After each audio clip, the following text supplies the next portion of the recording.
আমি একটা জিনিসে ভাবতাম যে জীবনে কিছু যখন করব, ছোট কাজ তো করবো না, যা কিছু করব বড় কিছু করব। এবং বাবার যে স্বপ্নগুলো দেখাতেন আমাকে, সেই স্বপ্নগুলো আমি দেখতাম। বাবা বলতেন যে এখানে একটা খেজুর গাছ ছিল, তারপর ওইখানে একটা কাঁঠাল গাছ ছিল, তারপরে এইখানে একটা টগর গাছ ছিল, নারকেল গাছ ছিল। আমরা বাগানে ছোটবেলায় খেলে বেড়াতাম। তো বাবা বলতেন এইখানে একটা খুব সুন্দর বাড়ি তৈরি করবি। বেশ, তখন আমার বয়স 11 বছর, তখন মা মারা যায়নি। সেই সময় বলেছিলেন, 12 বছর বয়সে মা মারা গেলেন। দাদা আমাকে বললেন, তারপরে যখন আমি মাধ্যমিক পাস করার পরে হাই সেকেন্ডারি পাস করলাম, গ্রাজুয়েশন পরীক্ষা দিলাম, গ্রাজুয়েশন কমপ্লিট পরীক্ষা দিয়েছি, পাস করিনি। তখন আমি খুঁজে বেড়াচ্ছি কি করা যায়, কি করা যায়। বন্ধুরা যা বলে তাই করি।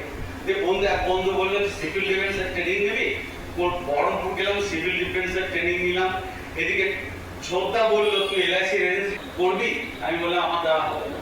ছোটদা আমাকে শেষ পর্যন্ত বললো যে ওখানে এসে টিউশনি কর, এখানে যে টিউশনি করছিস তাতে অনেক বেশি পয়সা পাবে।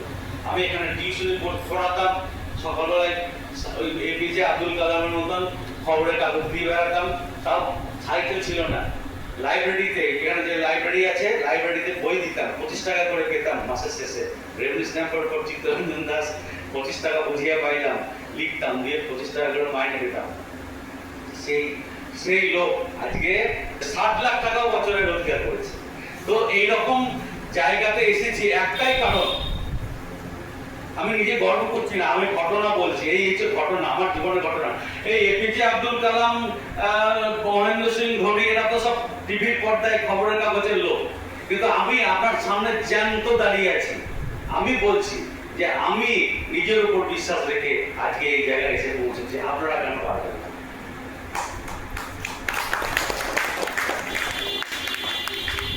সবাই আমাকে বলেছিল নালায় তোর দ্বারা কিছু হবে না, কিন্তু যতবার বলেছে ততবার বলকে যেমন জোরে মাটিতে মারলে আরো লাফিয়ে ওঠে, আমি তেমনি করে আরো লাফিয়ে উঠেছি যে আমি দেখিয়ে দেবো।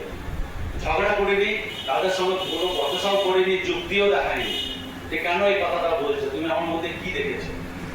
পরবর্তীকালে আমি কাজের মাধ্যমে দেখিয়ে দিয়েছি। আজকে তারা আমার কাছে, যারা আমাকে বলতো যে তোর কোনো সাজেশনে আমরা নেবো না, তারা কিন্তু আজকে আমার সাজেশন ছাড়া কোনো একটা কাজ পর্যন্ত করে না।